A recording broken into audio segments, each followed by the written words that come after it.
Hey, what is up, everybody? We are past, well, I guess at the midway point of the football season in the Bay Area. Sacramento is entering week 7, but another big slate of high school football in the Bay Area here with Chris Jackson, Dylan Grausz, and Jack Loder.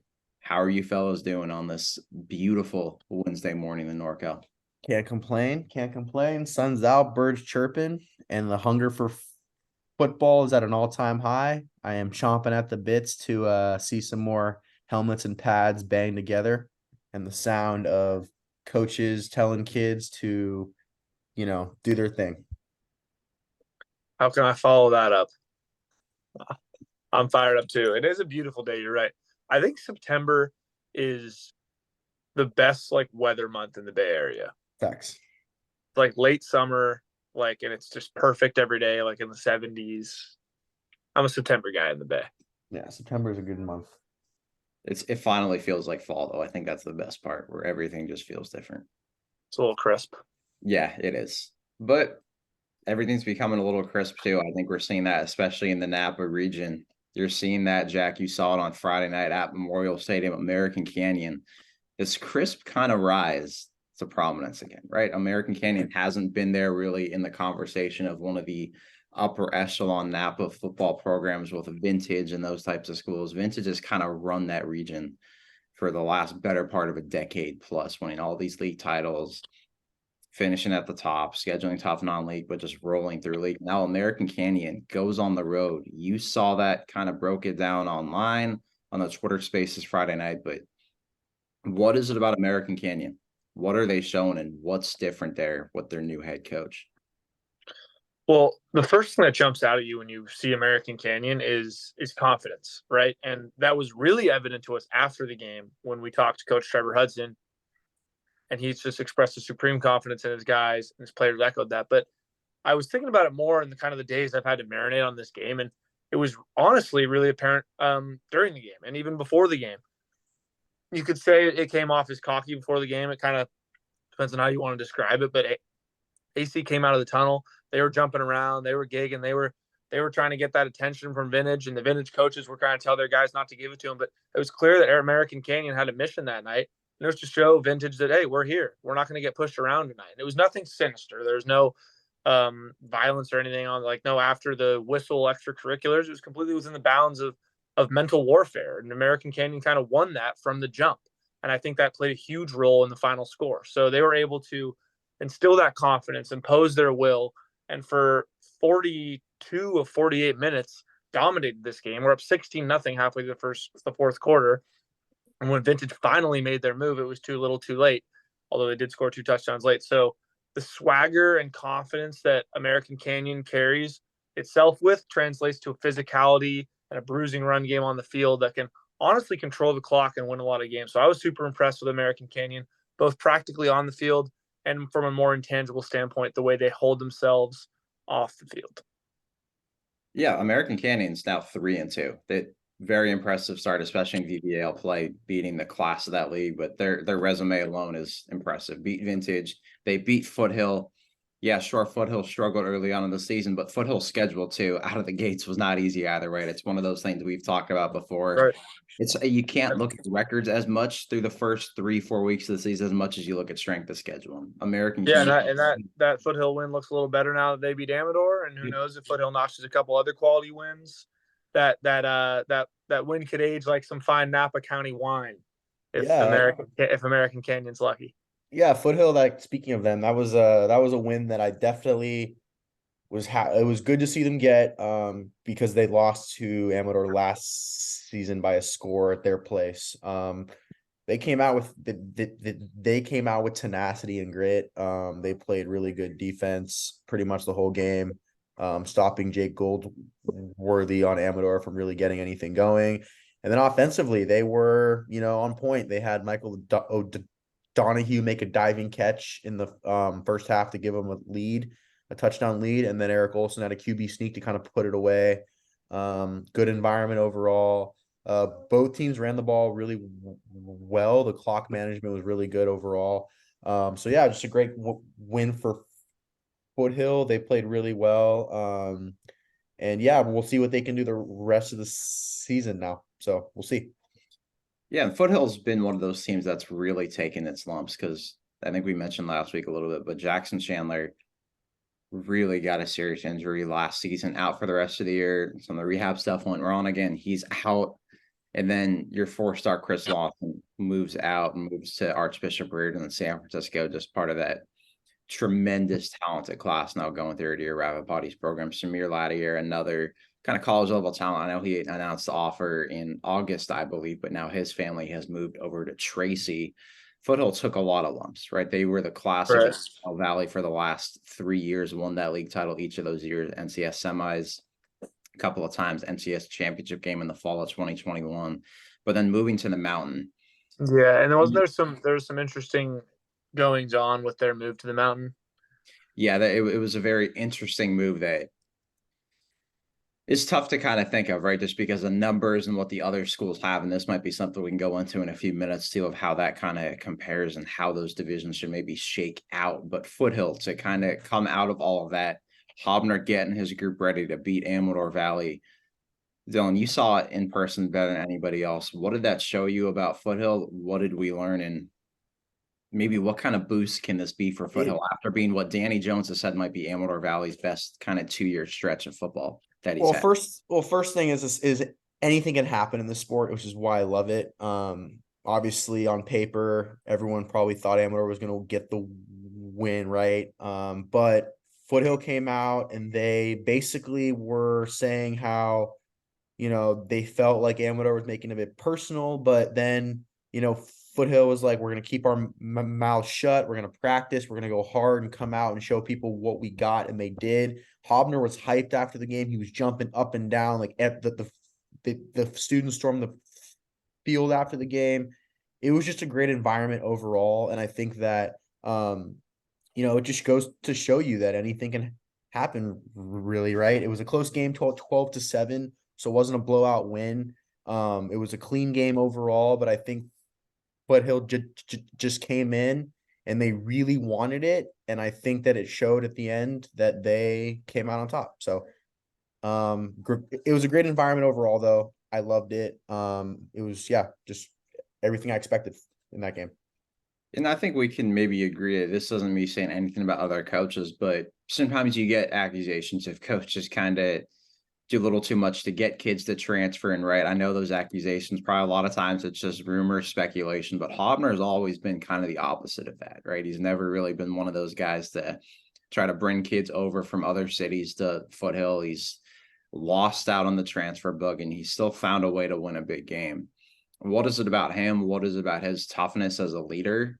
Because I think, Jack, I want to say you spoke to him as well a month ago. I've been around him for a while, so I can give some background on this too. But what is it about Hobner specifically that you guys have come to know that makes him different and maybe kind of one of those leaders that always has his programs, what's the right word, gritty and tough no matter the circumstance? Because it seems like it embodies the way Foothill football has been for the last 30 years. I'd say the energy. I mean, he brings a type of energy that, a lot, obviously head coaches have it, but you don't I've noticed nowadays for me that there's two types of head coaches, right?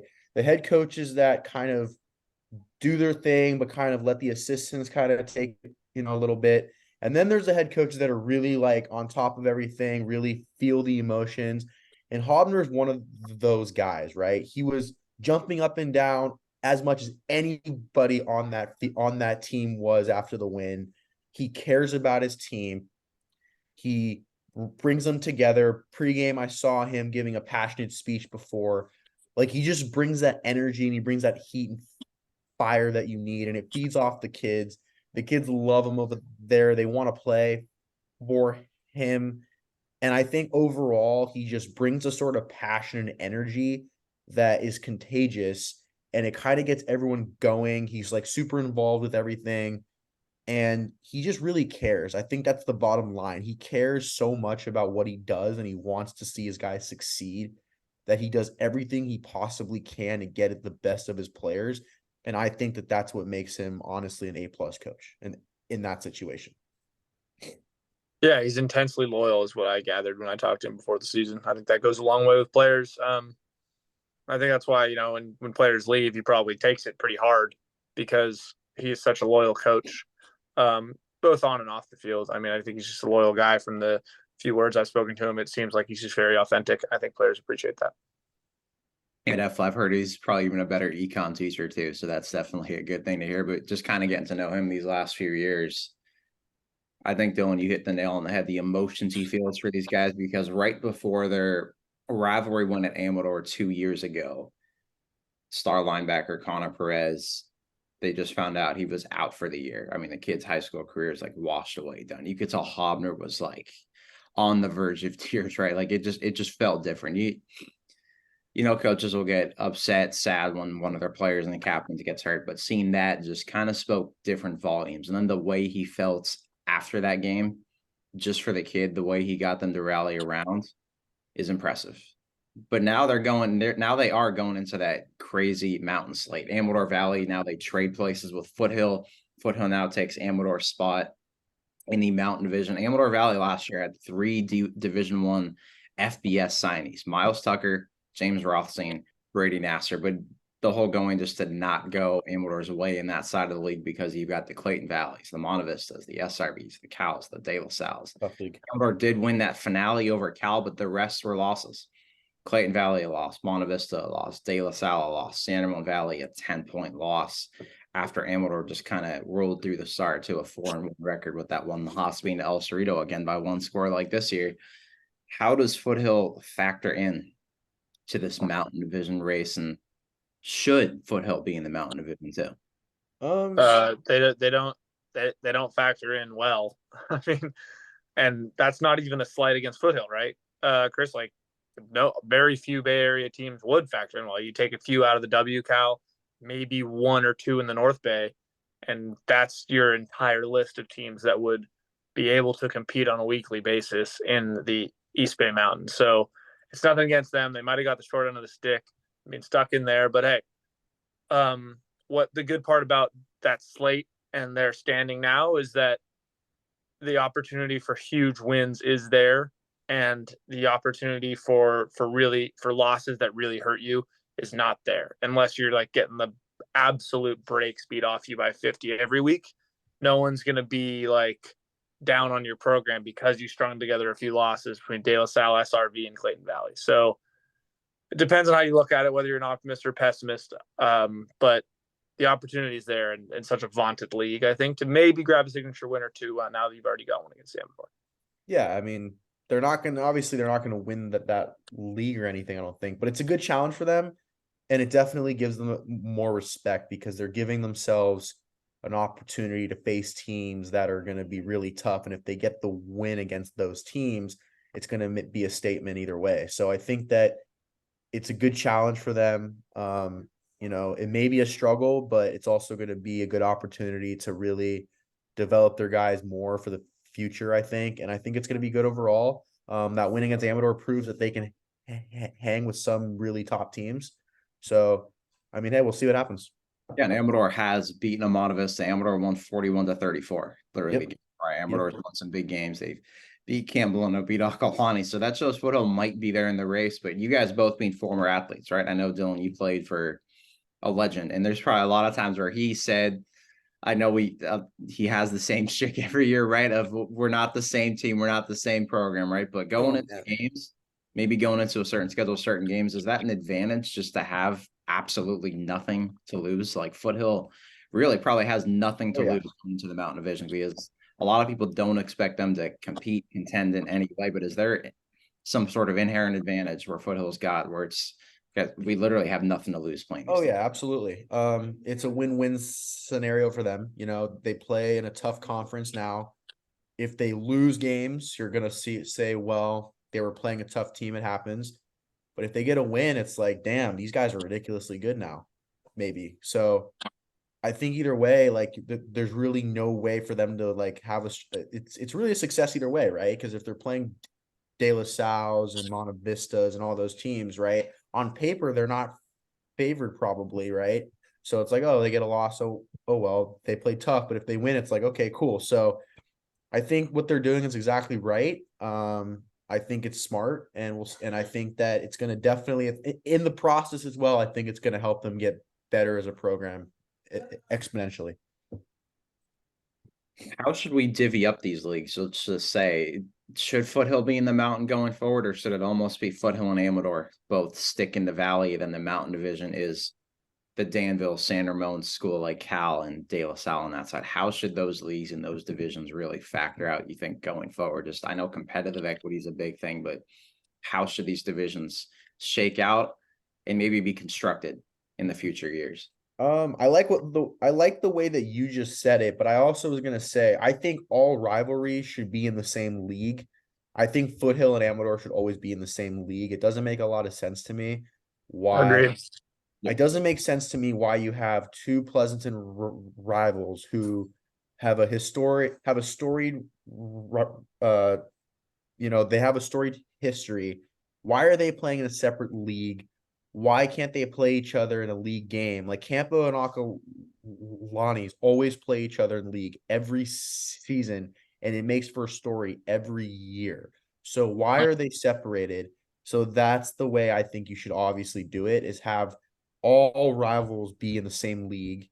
You know, I think that Amador and Foothill should be together. So yeah, that's the big thing for me, I think. Anything to add, Jack, or is that the nail on the head? I kind of concur. I love the point about rivals being in the same division, and yeah, Dylan knows more about the East Bay landscape as a whole, but rivals being in the same division is a huge thing for me at any level. Yeah, and that's something we're seeing that's going to change in the North Bay too, with that new Super League kind of being created next year. It's right, San Marin, Cardinal Newman. A lot of these teams are going to start being factored into the same league. And I know Damari had told somebody last week out there at San Marin that he was telling the kids, guys, we're not going to be playing some of these teams anymore in league play. And some kids just kind of looked sad. Like that, you kind of grow up thinking you're going to play some of these teams, and you do. That's the way college sports used to be too. And we're seeing kind of the dollar, you're not going to see the dollar machine really shake up high school sports like it does in college, right? It's just a lot of it's competitive equity, other stuff, but college now you're getting it to where the almighty dollar has changed rivalry. Now we lost Texas A&M football for a decade. Luckily that's coming back, but you've lost the backyard brawl, and luckily those schools have played each other again. But you're going to have a West Virginia playing Arizona in conference play now, which is a weird thing to see. We're losing the Oregon rivalry, Washington rivalry, Oklahoma. It just seems like a lot of levels you're losing those rivalries that should be in league play, should be in conference play at various levels, and should be played every single season. And Foothill, it's great for us that Foothill Amador is playing mid-season because it's cool because we can kind of guarantee that gets covered, but it sucks for them. It sucks that that's not the last game of the year, and because you could have a chance. That's happened before. My senior year of high school, Foothill had a team to win an outright league title. Kyle Kearns, Isaiah Langley. They had a couple of kids went on to play D1 football, Wake Forest, USC, those schools. Amador came in and kind of stole the outright title from Foothill. So Foothill had to share it with Cal, and that was a huge win for Amador. You have a chance to play spoiler in those games, and yeah, and a chance to like end your season on a high note. I think the competitive equity thing is being taken a little too far at this point. I mean, I get what they're trying to do, but at the same time, it's like you can't be separating these rivalries and taking away what makes the sport great. I mean, like even in college, like you said, right?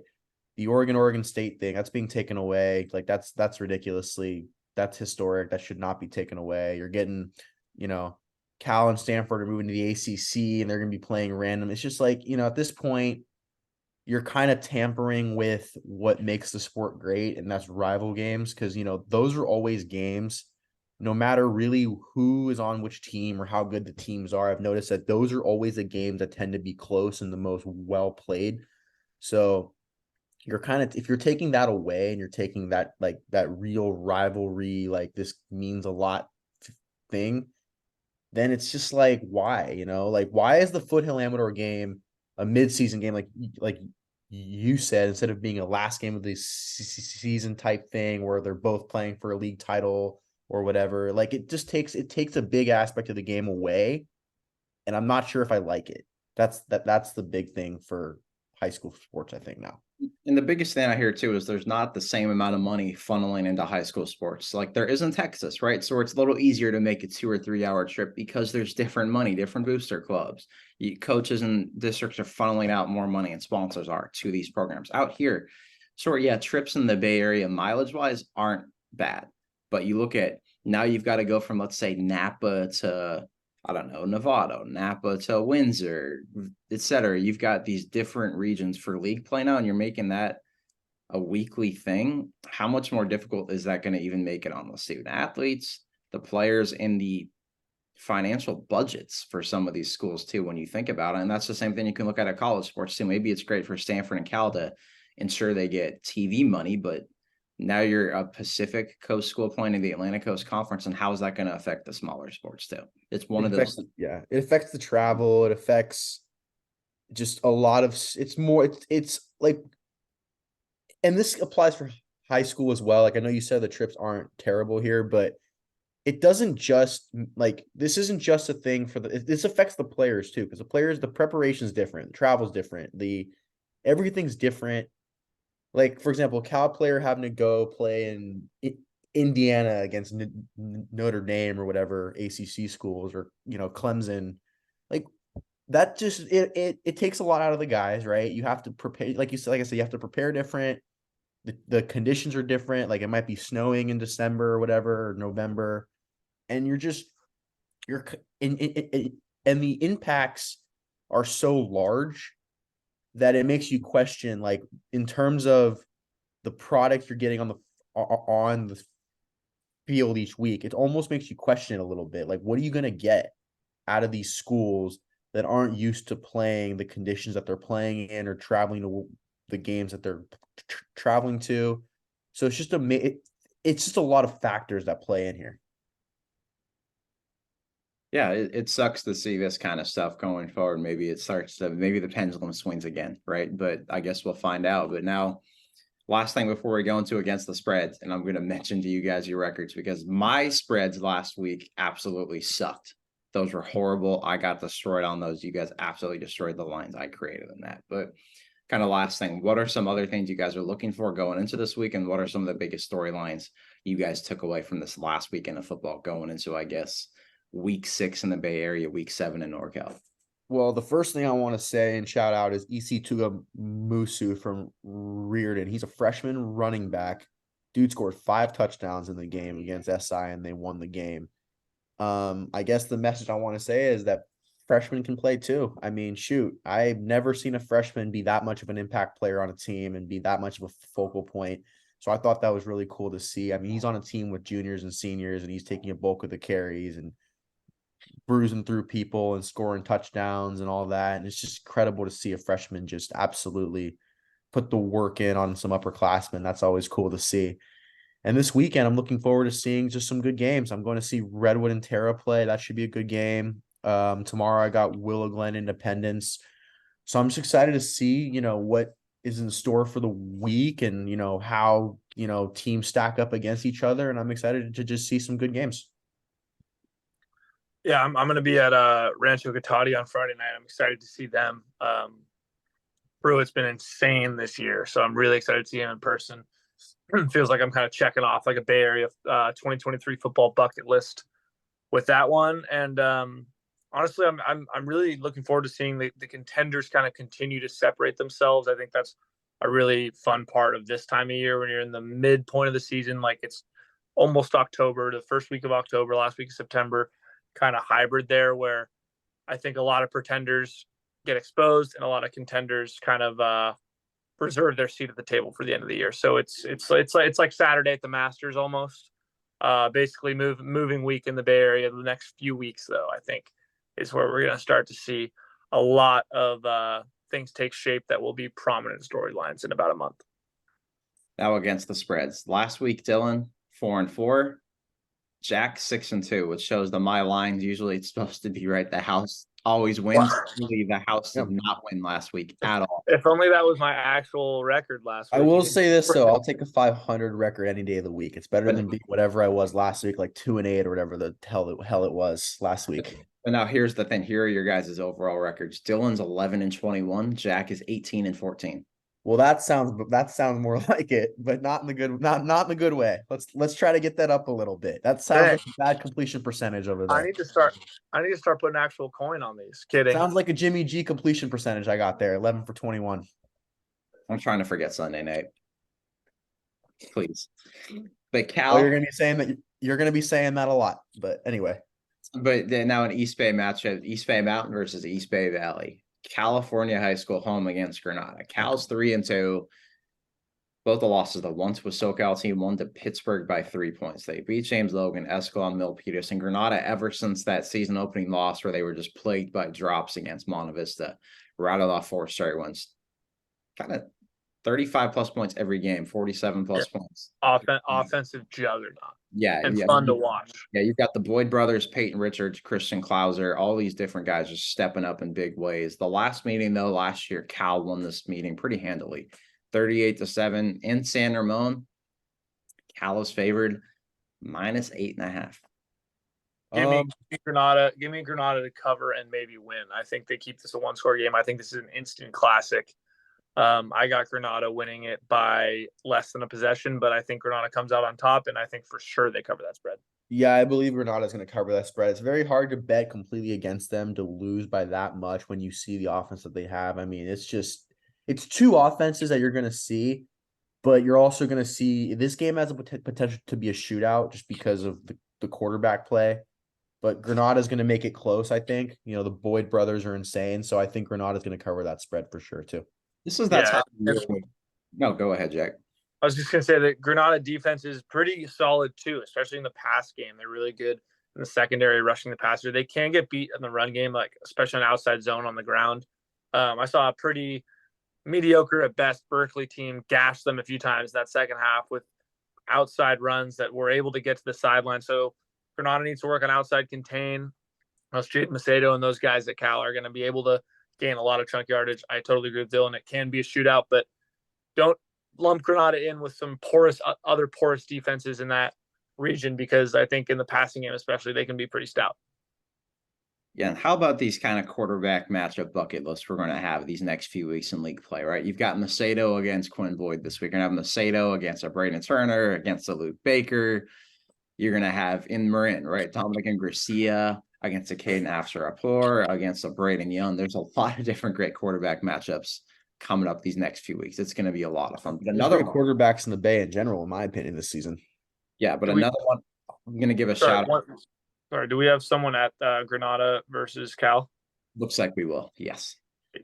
Yep. And then, but also shout out to Berkeley. One of their young running backs just broke there for 214 yards, I believe, against Castro Valley. Something over. Yeah.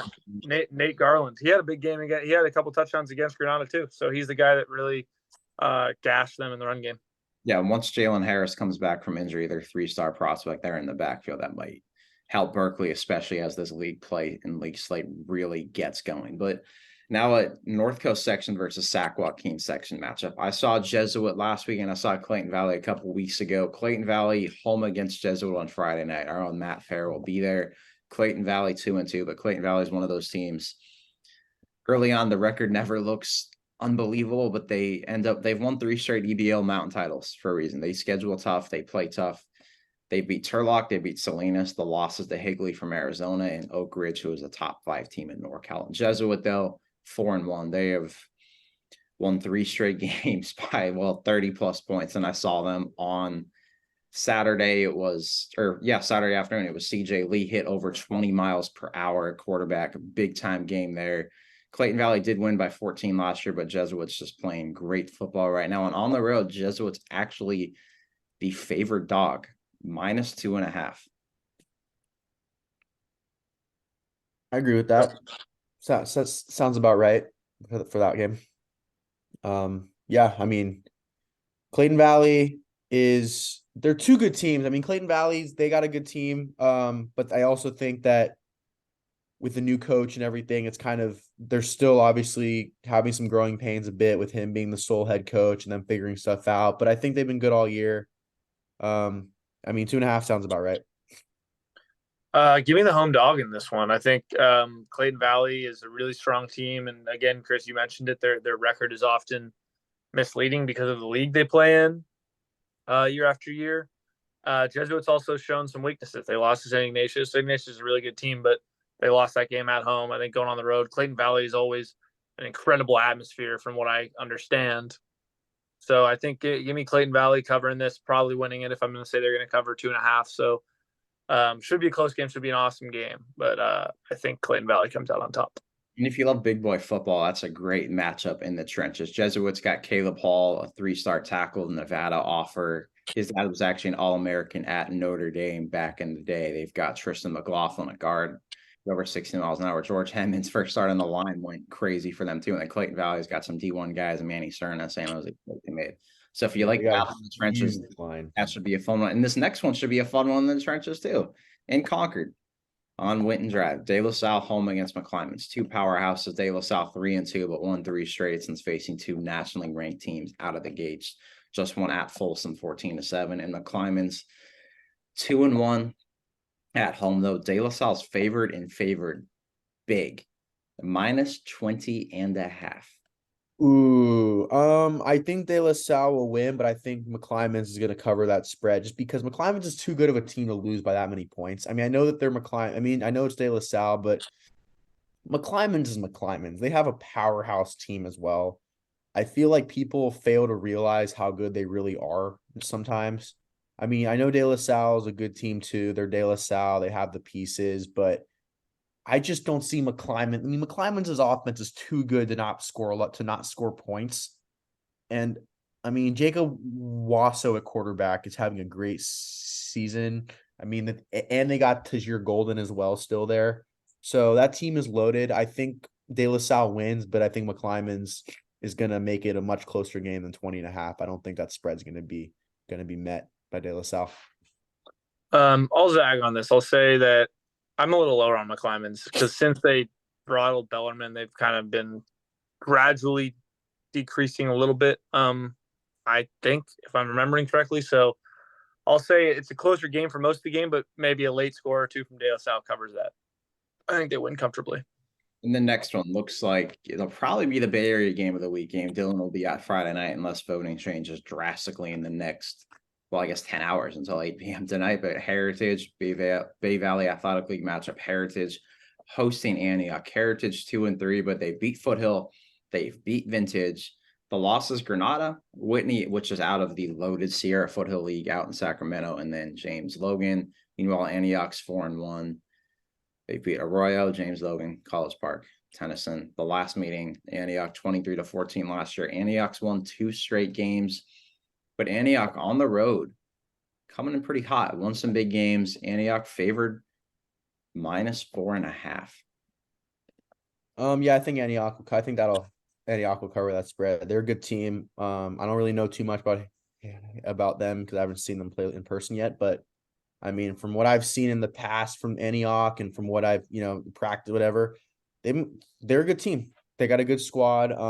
They're always a team that's going to compete for a league title and all that. So, yeah, I think Antioch will cover that spread.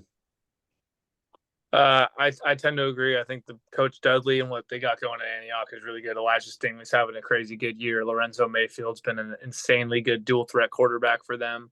They got depth at all different classes, up and down the defense at all 3 levels. I just think it's a really well-rounded team right now, and they stay hot this weekend at Heritage. The next one, Los Gatos played some big games already. 3-1 hosting a 4-0 Pittsburgh team. Pittsburgh's beat 3 ranked opponents. They beat Cal by 3, Monterey Trail by 3. They beat Granite Bay, a team with 2 Power 5 commits, by 20. Los Gatos has 1 loss to Grant, a defending state champion, by 1 point.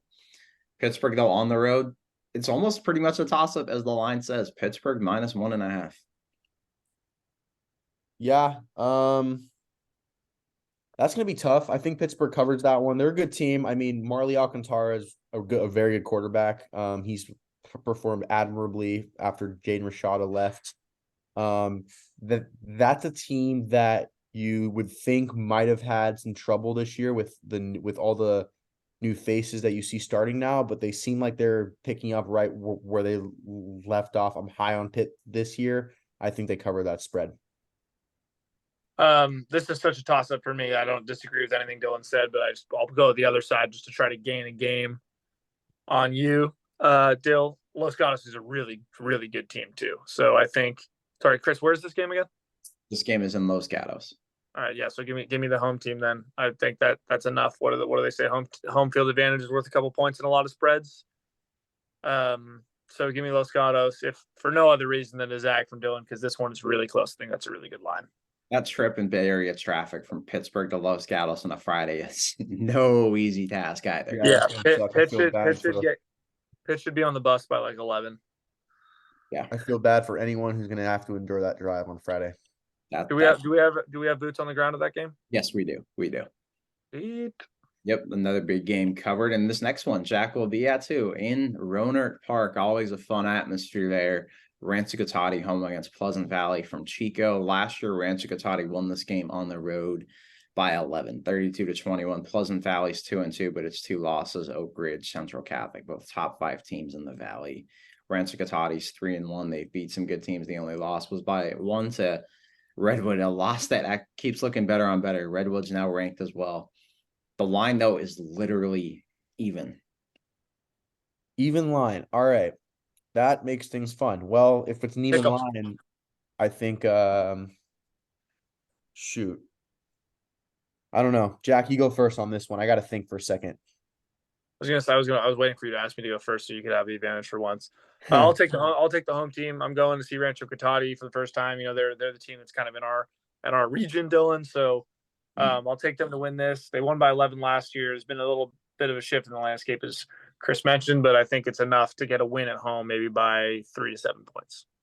Yeah, actually, it's funny. I don't know too much about the other team too much, but I do know that Rancho Cotati, they're a good squad. They're a stout team. Redwood is a good team this year, so that loss definitely doesn't, I think factor too much into it anymore. I'm gonna take Rancho, but I'm gonna make it I'm gonna say like they're gonna win between 6 and 10. They won by 11 on the road last year. Now they have their home crowd to their advantage, so I'm gonna say that's gonna be between a 6 to 10 point win for Rancho this year again. In the West Catholic Athletic League, week 2 in that league, Reardon hosting Valley Christian. Both teams won their openers last week. Reardon beat St. Ignatius by 7. Game that Dylan was at, Valley Christian beat Bellarmine by 16. Last year, Reardon won by 6. Reardon looks even better than last year, but so does Valley Christian. 4-0, first time since 2019. At home, Reardon favored by a little more than 1 score at 5.5. I think they're going to cover that spread. Reardon is, because I saw them last week against SI, and it's very hard for me to pick against a team that has that much talent all over the field. Chris Lawson, absolute stud. EC Tugamusu, like I mentioned earlier, he's a stud. Michael Mitchell, he's a stud. They got so much talent on that team. They're well coached.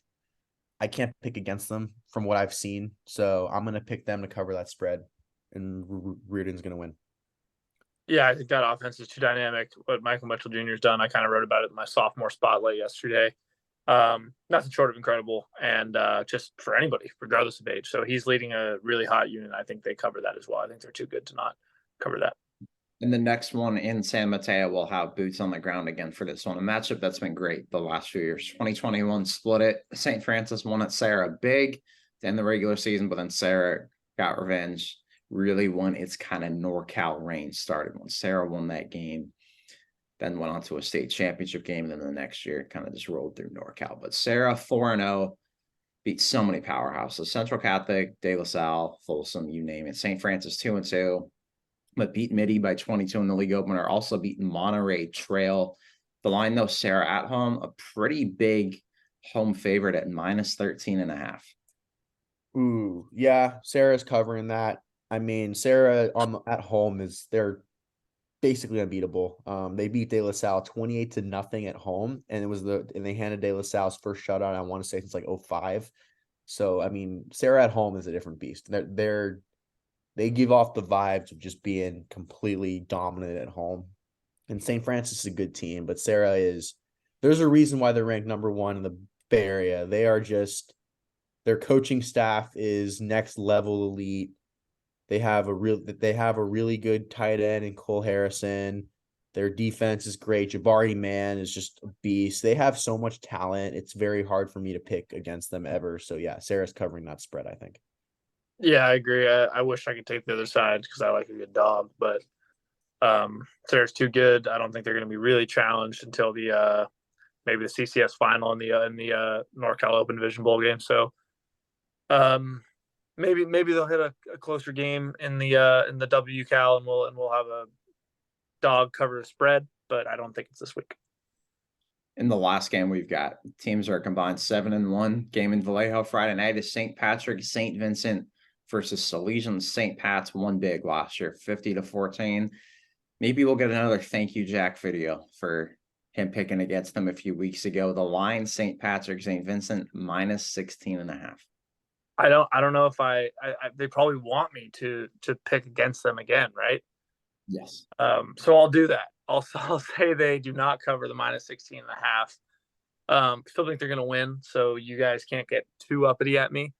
But I think they don't cover it up. I think it's about a 10 or 8 to 12 point win for St. Patrick, St. Vincent's.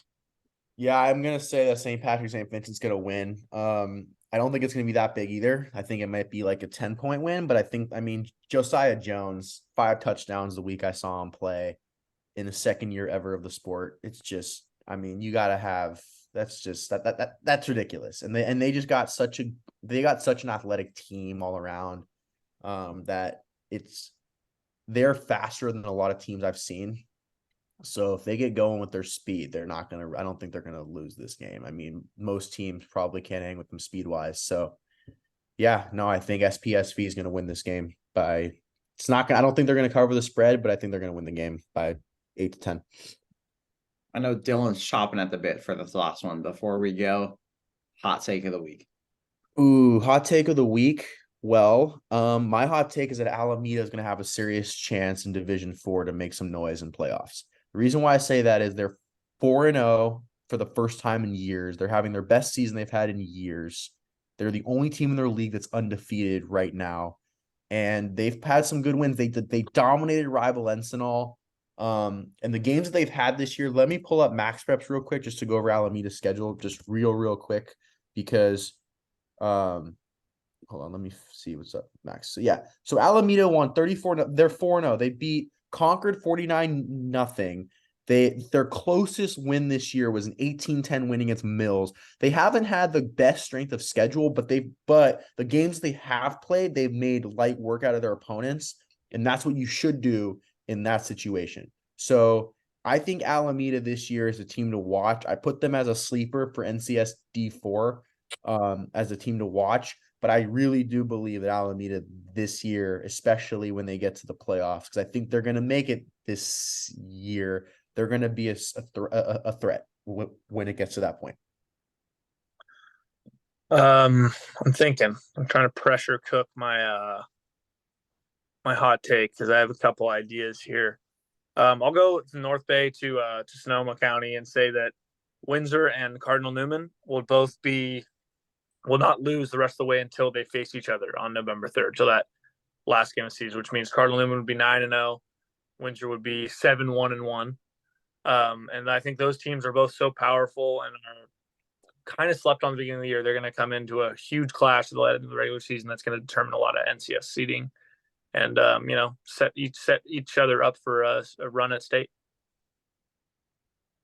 Well, boys, that is all we got. Another week of the West Coast Preps podcast is complete. Be sure to follow us on social media at West Coast Preps _ and subscribe at westcoastpreps.com for the best deal and the best coverage you'll get around from most dedicated people like Dylan and Jack, boots on the ground, writing the best stories out there. But telling everybody, have a great weekend, enjoy the fall, and we'll see you all back again next week.